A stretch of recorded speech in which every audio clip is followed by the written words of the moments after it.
Buen día, mi nombre es Jesús Daniel y les voy a hablar acerca de la fisiología gastrointestinal.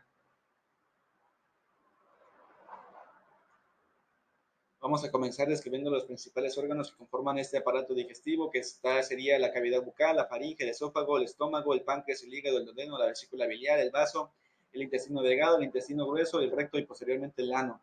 También lo conforman las diversas glándulas secretoras, como las glándulas parótidas, que son glándulas salivales, las glándulas sublinguales, igualmente glándulas salivales, y las glándulas submandibulares, que también son como glándulas salivares.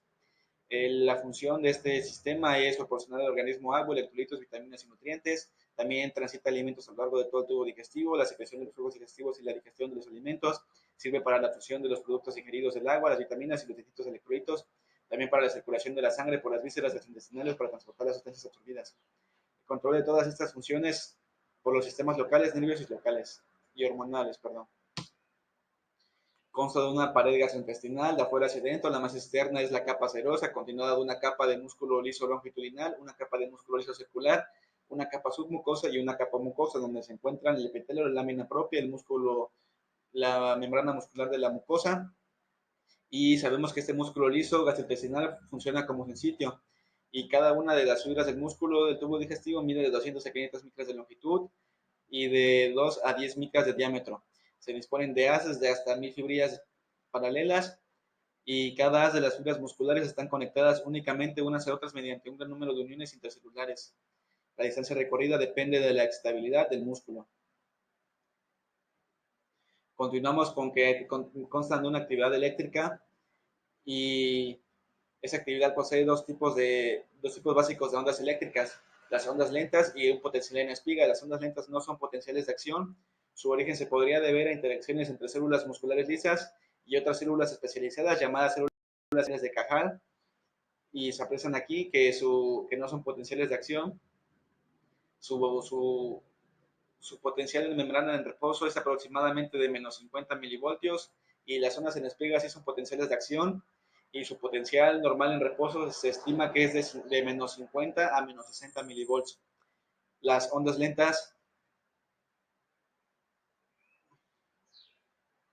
bueno, hablando de ondas lentas, sabemos que casi todas las contracciones gastrointestinales son rítmicas y este ritmo está determinado por las ondas lentas del potencial de membrana del músculo liso. Su intensidad puede variar entre de 5 a menos 1 milivolts y su frecuencia oscila en las distintas partes del aparato digestivo entre 3 y 12 por minuto. Su función principal es controlar la aparición de los potenciales intermitentes en la espiga, que a su vez producen la contracción muscular. Y los potenciales de la espiga se generan automáticamente cuando el potencial en reposo de la membrana del músculo liso gastrointestinal alcanza un valor más positivo que menos 40 milivolts. Duran entre 10 a 40 veces más que los potenciales de acción que las grandes fibras nerviosas y se produce gracias a la acción de los canales de calcio y sodio.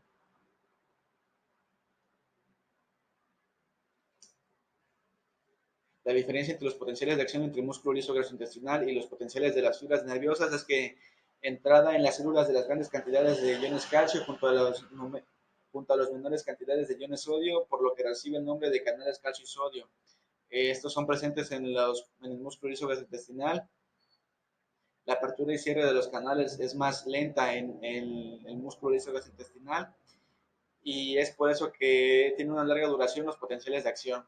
En cambio, en las fibras nerviosas, la entrada de iones sodio es a través de canales sodio y la apertura y cierre es mucho más rápida, ya que trabajan más rápido.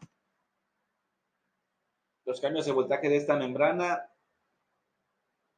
sabemos que pues, tiene un potencial de membrana en reposo del músculo liso es de menos 56 milivolts. La despolarización de la membrana es cuando el potencial se hace menos negativo, es decir, que las fibras musculares se excitan con más facilidad, y la hiperpolarización es cuando el potencial se vuelve más negativo. Las fibras se hacen menos excitables. Ok, los factores que despolarizan la membrana se encuentran la disociación del músculo liso, la estimulación de acetilcolina liberada desde las terminaciones nerviosas parasimpáticas y la estimulación por distintas hormonas gastrointestinales. Específicamente, los factores que aumentan la negatividad es el efecto de la noradrenalina o la adrenalina sobre la membrana de la fibra, la estimulación de los nervios simpáticos que secretan principalmente noradrenalina en sus terminaciones.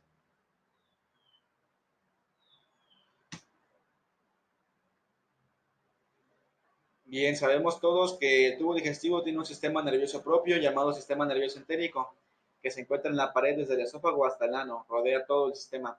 Tiene un valor aproximado de 10 millones de neuronas, casi igual a las neuronas que se encuentran en la médula espinal. Este brinda un control de movimientos y secreciones gastrointestinales. Está conformado por dos plexos, un plexo más externo que se denomina plexo mientérico de Auerbach y un plexo más interno denominado plexo submucoso o plexo de Meissner. El plexo mientérico o de Auerbach se encarga de controlar los movimientos gastrointestinales y el plexo submucoso o de Meissner controla las secreciones y el flujo sanguíneo local. Se aprecia aquí en la imagen que cómo están relacionadas los plexos mientéricos con los plexos submucosos.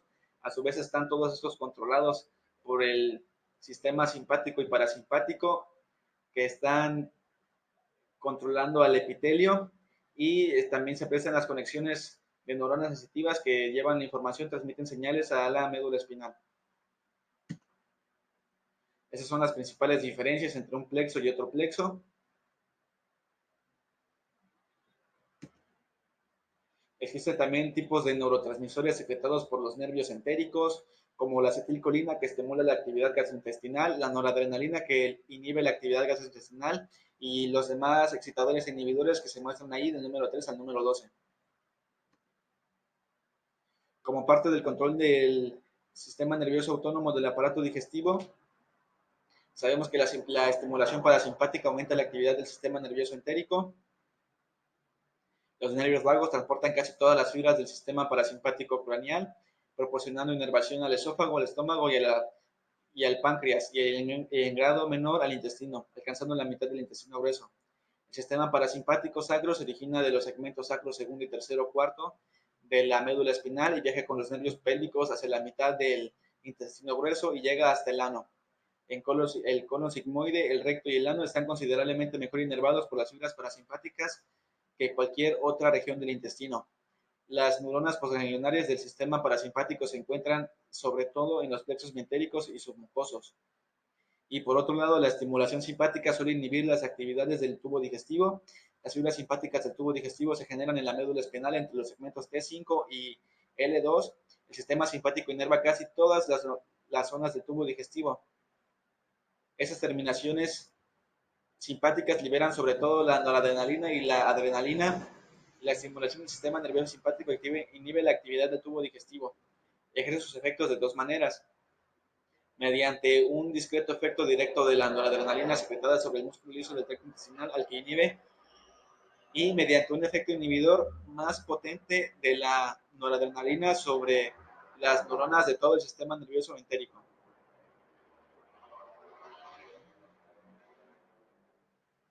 Del tubo digestivo se originan muchas fibras nerviosas sensitivas eferentes, las cuales pueden estimularse por la irritación de la mucosa intestinal, es decir, irritación acerca de la acidez o el pH y otros factores, la distensión excesiva del intestino, como ya les había comentado, el exceso de alimento que aumenta el tamaño de las cavidades, la presencia de sustancias químicas específicas en el intestino.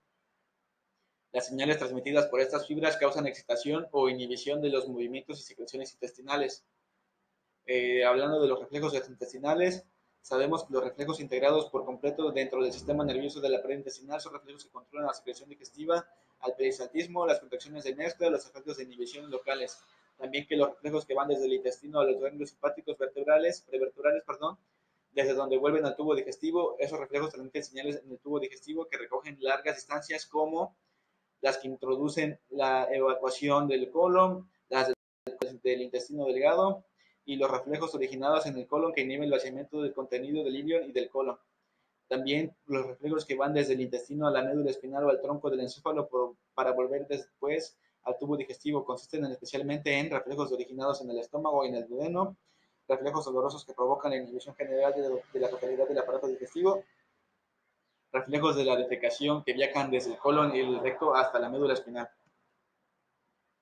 Como control hormonal de la motilidad gastrointestinal, sabemos que actúan diferentes hormonas en este sistema digestivo, desde la gastrina, la colecistocinina, la secretina, el péptido inhibidor gástrico y la mutilina.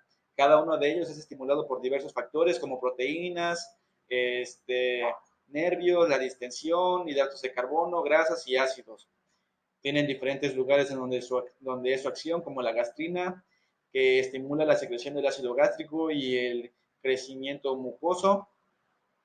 Su lugar de secreción es dada por las células G del antro, del duodeno y el yeyuno. La colecistocinina estimula la secreción de las enzimas pancreáticas, la secreción de bicarbonato pancreático, la contracción de las vesículas biliares, el crecimiento del páncreas exócrino y también inhibe el vaciado gástrico. El lugar donde se excretan son las células del duodeno y el yeyuno y el ilio. En la secretina, pues estimula la secreción de pepsina, la secreción de bicarbonato pancreático, la secreción de bicarbonato biliar, el crecimiento del páncreas exócrino y también inhibe la secreción del ácido gástrico. Se secreta en las células S del duodeno y el yeyuno y el ilio. El péptido inhibidor gástrico se secreta en las células K del duodeno y el yeyuno y estimula la liberación de insulina, también inhibe la secreción de ácido gástrico, perdón. Y la hormona motilina se secreta en las células M del duodeno y el yeyuno y estimula la motilidad gástrica y motilidad intestinal. Existen movimientos a lo largo del tubo digestivo que tienen una función de plexo mentérico en el peristaltismo. Ok, empezaremos hablando de los movimientos. Uno es movimiento de propulsión que produce el desplazamiento del alimento a lo largo del tubo digestivo. Es un movimiento muy regular, casi nunca se paran. Y el otro es un movimiento de mezcla que mantiene mezclando el quimo con las diversas hormonas o sustancias que se encargan de degradar o sintetizar los componentes de la comida. Todo eso está estimulado por una presencia de alimentos que inicia las ondas débiles peristáticas como ondas de contracción o ondas de mezcla y aumenta su frecuencia formando potenciales en espiga, formando anillos peristáticos de construcción. Okay, para el peristaltismo, en las porciones del tubo digestivo con ausencia congénita del plexo mientérico, hay un peristaltismo débil o nulo. Para un peristaltismo eficaz se precisa un plexo mientérico activo.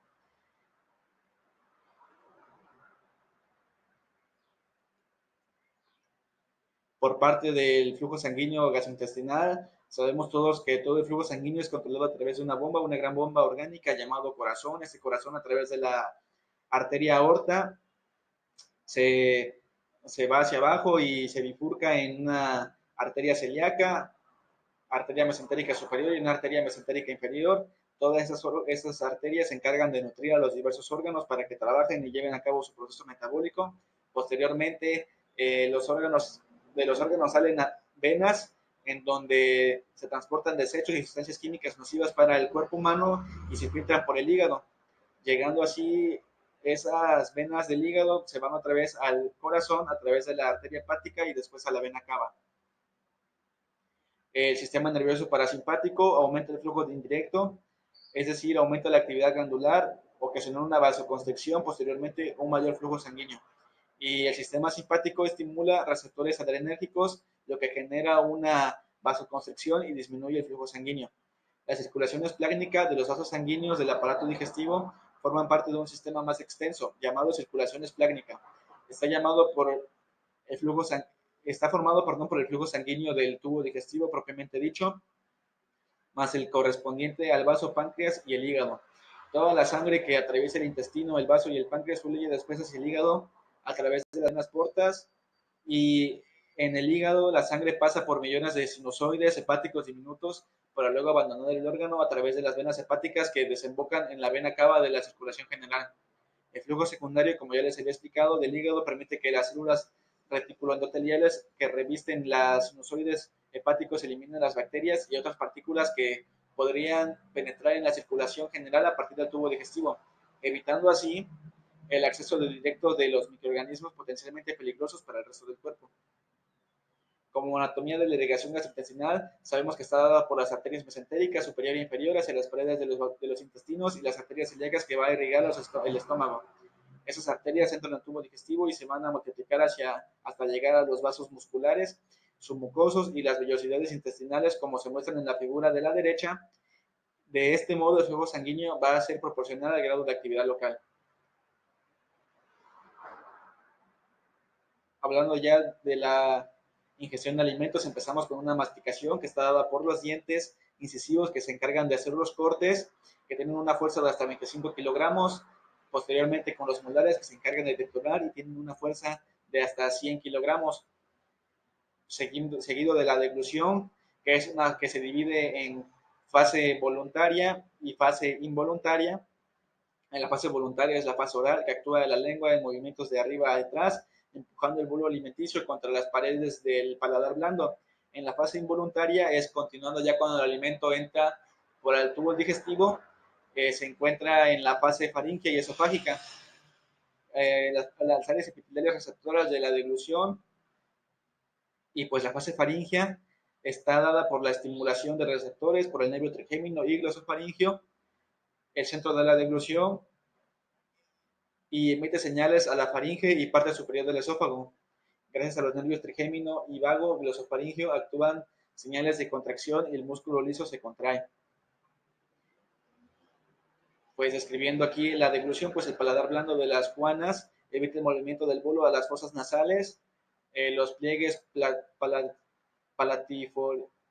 palatofaringios, perdón, se cierran y las cuerdas vocales se aproximan y la epiglotis se cierra.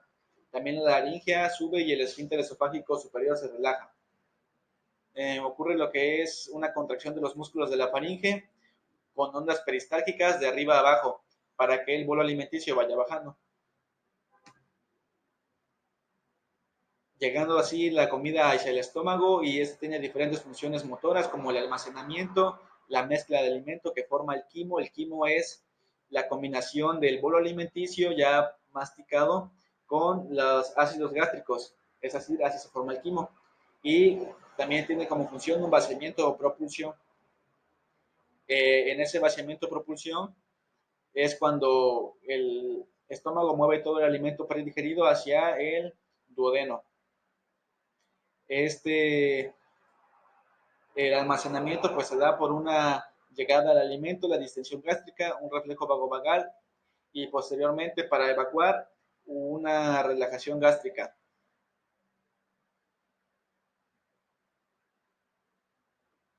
El movimiento del quimo hacia el duodeno se da mediante un aumento de contracciones rítmicas que mantiene una presión de 50 a 70 centímetros sobre molécula de agua, que es 6 veces más de lo normal, y lo que ocasiona que las ondas empujen el quimo al duodeno cuando el píloro está abierto, lo que le da una acción de bombeo. Continuamos así con movimientos del intestino, que de igual manera son dos, un movimiento de propulsión y un movimiento de mezcla. El movimiento de mezcla depende de las ondas lentas. Al mezclarse, el intestino se segmenta en duodeno y el yeyuno proximal y son 12 por minuto, y en el ilion terminal de 8 o 9 por minuto.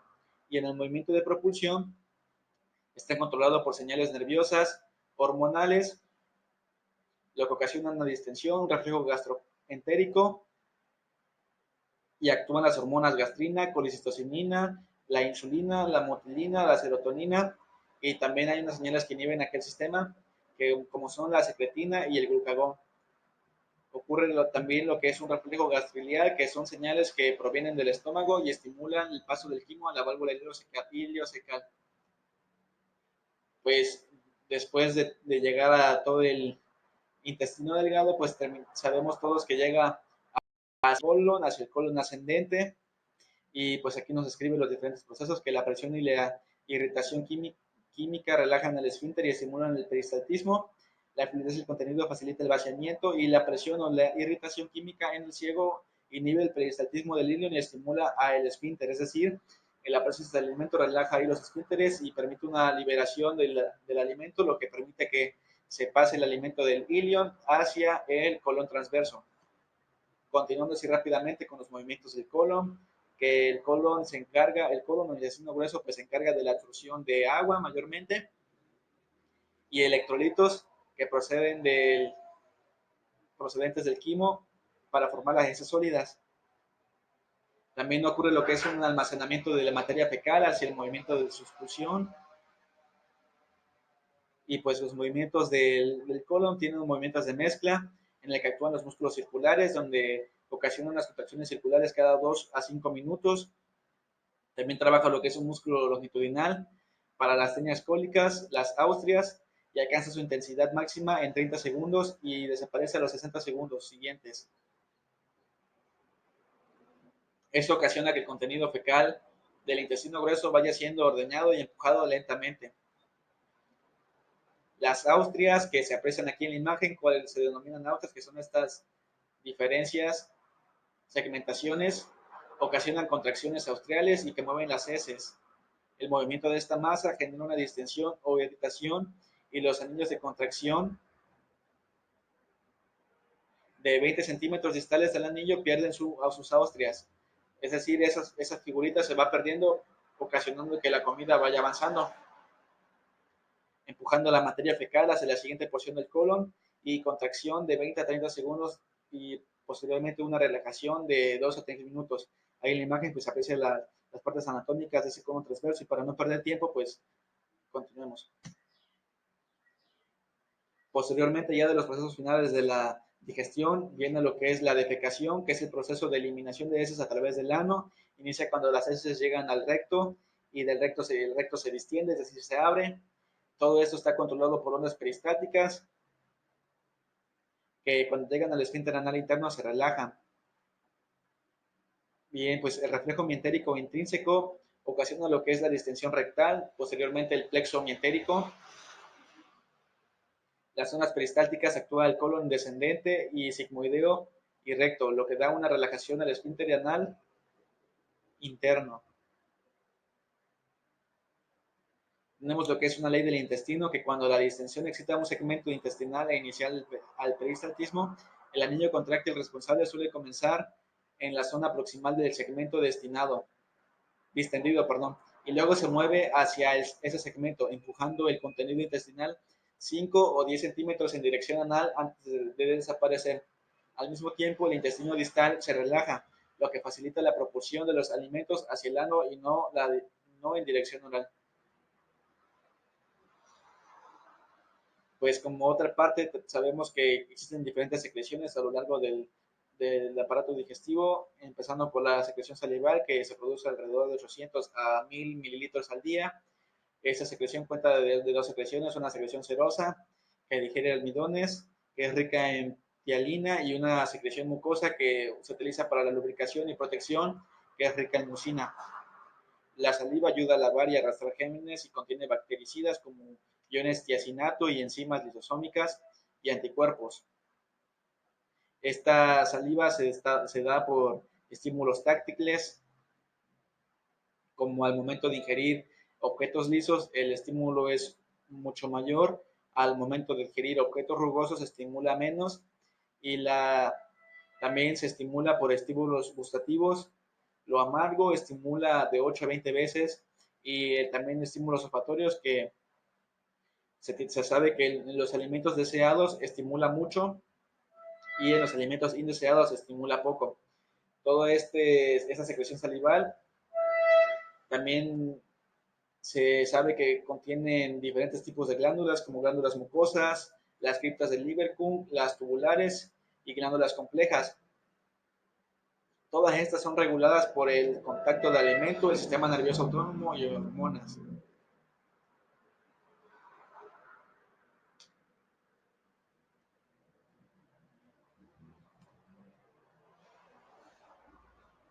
Continuando así con las glándulas pilóricas, que se encargan de la secreción de moco y gastrina, que contienen pocas células pépticas y casi ninguna célula parietal. Contienen muchas células mucosas que secretan pequeñas cantidades de pepsinógeno y grandes cantidades de moco.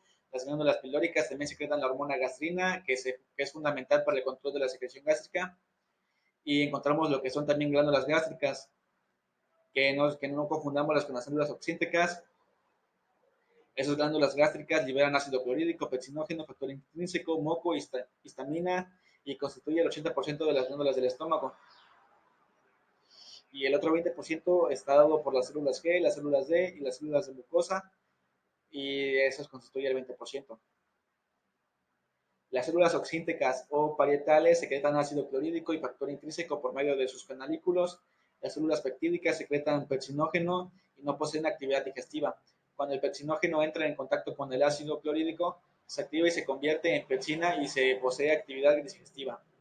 Su peso molecular es de 350.000, tiene un pH de 1.8 a 3.5 y con un pH de 5 se inactiva al poco tiempo. Las células enterocromafil-like son células que sintetizan, almacenan y liberan histamina y estimulan a las células oxínticas para la liberación de ácido clorhídrico.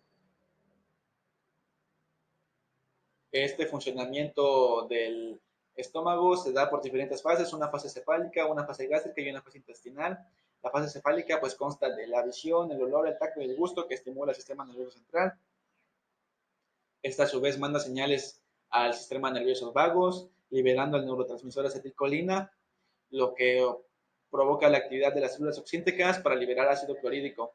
En la fase gástrica se da cuando hay una presencia ya de alimentos. Eso genera una distensión y estimula las células G, que las células G estimulan que secretan gastrina. Como ya sabemos, la gastrina estimula al trabajo de las células oxínticas liberan ácido clorhídrico y todo eso pues es dado y controlado por un sistema de reflejos locales del sistema nervioso entérico, los reflejos vagovagales que estimulan la acetilcolina, que es el neurotransmisor, pues se encarga de activar las diferentes células como las células G, las células oxínticas y las células enterocromalfin-like que liberan histamina. Esta histamina pues estimula las células oxínticas. Y para terminar con la fase intestinal, que se da por un estímulo de alimentos en el duodeno, por la presencia de proteínas, es decir, por el quimo duodenal, que estimula las células G duodenales que liberan gastrina. Este estimula las células oxínticas y posteriormente las células oxínticas liberan ácido clorhídrico. Continuamos así con los factores de inhibición de la secreción gástrica. Entre ellos son factores nerviosos y factores hormonales. Los factores nerviosos son reflejos de enterogástricos inversos. Los hormonales son hormonas que inhiben la secreción gástrica, como la somatostatina, las secretinas, el péptido inhibidor gástrico, el polipéptido intestinal vasoactivo y la colecistocinina. Hablando de los factores nerviosos, esos dependen de la presencia de alimentos en la porción del intestino delgado y es transmitido por el sistema nervioso mientérico, como son los nervios simpáticos, los nervios vagos, y se inicia por la distensión del duodeno, irritación de la mucosa intestinal, por la presencia de un quimo en el duodeno ácido y por la producción de la degradación proteica. Bien, pues volviendo otra vez a las hormonas, sabemos que la somatostatina se secretan en las células D y se libera con respuesta al quimo con un pH menor a 3. Esas somastatinas también inhiben a las células G, que son productoras de gastrina, e inhiben a las células oxínticas. La secretina es importante para la secreción de gastrina, inhibe las células G, inhibe a las células oxínticas y estimula las células D. El péptido inhibidor graso, los polipéptidos intestinales, los activos y la colecistocinina también son otras hormonas que actúan ahí para la inhibición de la secreción gástrica.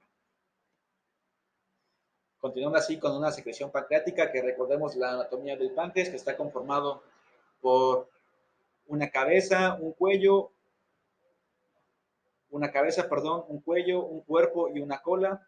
En medio de ella, pues la atraviesan lo que es los conductos pancreáticos, en particular, pues el conducto de Santorini y el otro conducto que se me olvidó su nombre, está dado también por un conducto biliar que lo controla un esfínter llamado esfínter de Oddi.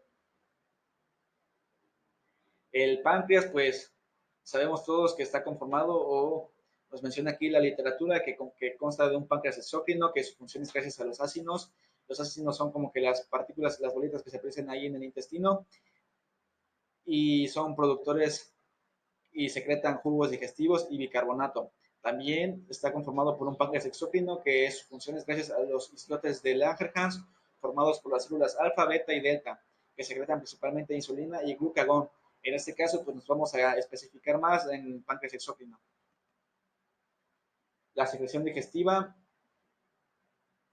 pues como secreción, pues este páncreas se encarga de secretar enzimas para digerir diferentes alimentos que son dados por los ácidos pancreáticos. Estas enzimas son estimuladas por las proteínas, por los hidratos de carbono y por las grasas. ¿Ok?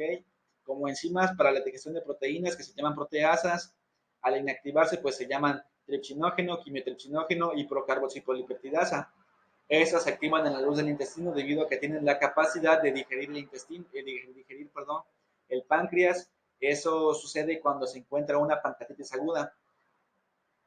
Ok, pues estas enzimas inactivadas al activarse cambian de nombre. El tripsinógeno, que se activa por la enzima enterosinasa, ya en la luz del intestino se convierte en tripsina. Esa tripsina se encarga de estimular y activar los quimiotripsinógenos, convirtiéndolos a quimiotripsina. También la tripsina activa el procarboxipolipeptidasa, convirtiéndolo a carboxipolipeptidasa. Y Su función enzimática de estas enzimas es que la tripsina y el quimiotripsinógeno degradan proteínas completas o péptidos sin llegar a liberar los aminoácidos, y el carboxipolipeptidasa se encarga de degradar los péptidos en aminoácidos individuales. Enzimas que digieren hidratos de carbono, como la amilasa, se convierte, degrada almidones, glucógeno y demás hidratos de carbono, excepto la celulosa, y forma disacáridos y algunos disacáridos. Como enzimas para estos hidratos de carbono, específicamente sabemos que las lipasas hidrolizan grasas neutras, convirtiendo los ácidos grasos y monoglicéridos. El colesterol esterasa hidroliza ésteres de colesterol, y la fosfolipasa se separa a ácidos grasos de los fosfolípidos. Hay inhibidores que se encargan de inhibir esas enzimas, como son el tripsinógeno, que se encarga de inhibir la tripsina. Se encuentran en las células acinares y en los conductos pancreáticos. Bien, pues hay un mecanismo aquí de iones que se encarga de transportar el líquido intersticial hacia la luz. Todo empieza a través de un dióxido de carbono de la sangre que se combina con el agua, y las enzimas anhidrasa carbónica las combina y los vuelve ácido carbónico. Se disocian en bicarbonato y iones de hidrógeno. Posteriormente, más bicarbonato entra a la célula junto con sodio, aumentando el bicarbonato. Para seguir con el bicarbonato, sale fuera de las células gracias al canal bicarbonato cloruro. Perdón. El bicarbonato se intercambia por el cloro y el cloruro, y se recicla por el canal cloruro. Los iones hidrógeno se van a ir al intestino intercambiándose por el sodio, siguiendo que una bomba de sodio-potasio intercambia los iones metiendo el potasio, que es asociado por canales potasio. Como nota, en la luz del conducto se vuelve negativa por las cargas negativas, y por cargas negativas. Eso ocasiona que se requiera de un balance entre cargas negativas y cargas positivas, lo que hace que el sodio va a la luz por uniones estrechas y crea una fuerza osmótica, haciendo que salga agua. Como resultado final tenemos que es bicarbonato de sodio.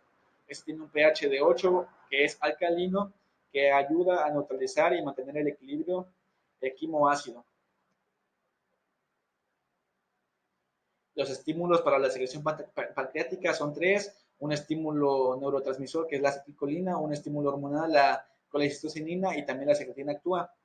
La acetilcolina y la colecistocinina estimulan células acinares para la secreción de enzimas digestivas, y la secretina estimula células del conducto para la secreción de bicarbonato. Cuando todos los estímulos actúan al mismo tiempo, la secreción es mucho mayor que la suma de las secreciones de cada uno, y los diversos estímulos se multiplican o potencian. Aquí en esa imagen pues se resume prácticamente lo que acabamos de decir. Se las dejo aquí unos segundos para que la aprecien. Ahí le ponen pausa y la ven. Esta secreción pancreática está dada por diferentes fases: una fase cefálica, una fase gástrica y una fase intestinal. La fase cefálica es el 20% de la secreción pancreática, pues está dada por la visión, el olor, el tacto y el gusto, que mandan señales al sistema nervioso central, específicamente el nervio vago, y estimula la acetilcolina. En la fase gástrica es cuando los alimentos entran al estómago y se da del 5 al 10% y estimulan enzimas digestivas. En la fase intestinal, que es el 70% de la secreción pancreática, ocurre cuando el quimo entra al duodeno, estimula las células S y las células I. Las células S pues liberan secretina, que estimula la secreción de copiosas de iones bicarbonato, y este pues le da un equilibrio al quimoácido. Y las células I liberan colecistocinina, y su liberación depende de la presencia de proteasas y pectonas y de la presencia de ácidos grasos y de cadenas largas. El bicarbonato, que es secretado por las secretina, bueno, que es dado más o menos como que regulado por la secretina, neutraliza el quimoácido y es liberado por las células S del duodeno y el yeyuno, y lo estimula el ácido clorhídrico. Pues como a manera de resumen, pues tenemos aquí una imagen de todo el proceso que acabamos de describir. Continuamos, y por terminar, las secreciones biliares, que son importantes para la digestión de grasas y sirve como medio de excreción de productos de desecho. Ayuda a emulsionar grandes partículas de grasas, convirtiéndolas en pequeñas para ser atacadas por las lipasas pancreáticas. Favorece la absorción de productos finales de la digestión de las grasas a través de la mucosa intestinal. En particular, la bilirrubina es producto final de la destrucción de hemoglobina y el exceso de colesterol. Como secreciones biliares, pues en los conductos biliares pelitubulares se secretan ácidos biliares y colesterol y componentes orgánicos. En los conductillos biliar interlobular se secretan sodio y bicarbonato y son estimulados por la secretina. La bilis va al conducto del duodeno pasando por el esfínter de Oddi, pero gran parte de la bilis se almacena en la vesícula biliar con capacidad de 30 a 60 mililitros. La bilis tiene capacidad de absorción y así reduce su volumen. Reduce su volumen, pero aumenta la cantidad de líquido que puede almacenar. Pues aquí se aprecia la gráfica del proceso para la formación de líquido biliar en el hígado, pues le da diferentes hormonas diferentes iones al líquido, como sodio, cloruro, potasio, calcio y agua. También le da ácidos biliares y colesterol. Para continuar, en las células epiteliales se secreta H2O, sodio y bicarbonato. Y cuando llega a la vesícula se absorben el sodio, cloruro, bicarbonato y el agua. Se aprecian aquí los componentes de la vesícula biliar, de la bilis, perdón. Se aprecian que son agua, sales biliares, bilirrubina, colesterol, ácidos grasos, lectinina, sodio, potasio, calcio, cloruro y bicarbonato. Los estímulos para este vaciamiento de la vesícula biliar que haga que libere el líquido biliar son la colecistocinina, que está dada o se encuentra en los alimentos grasos dependientes, y la acetilcolina. La función de esas sales biliares son dos: una acción detergente para partículas grasas como función emulsificadora o detergente, y la segunda es que forman micelas complejas para ayudar en la absorción de ácidos grasos, aminoácidos, colesterol y otros lípidos del aparato digestivo. La función más importante es esta, la que acabo de mencionar, ya que en ausencia de sales biliares se secretan hasta el 40% de lípidos ingeridos. Y pues a manera de resumen, aquí en esta imagen se aprecia todo lo que acabamos de describir. Pues muchas gracias por su atención. La bibliografía que ocupé fue el libro de Fisiología, Tratado de Guyton y Hall, edición número 3 del año 2012. Muchas gracias.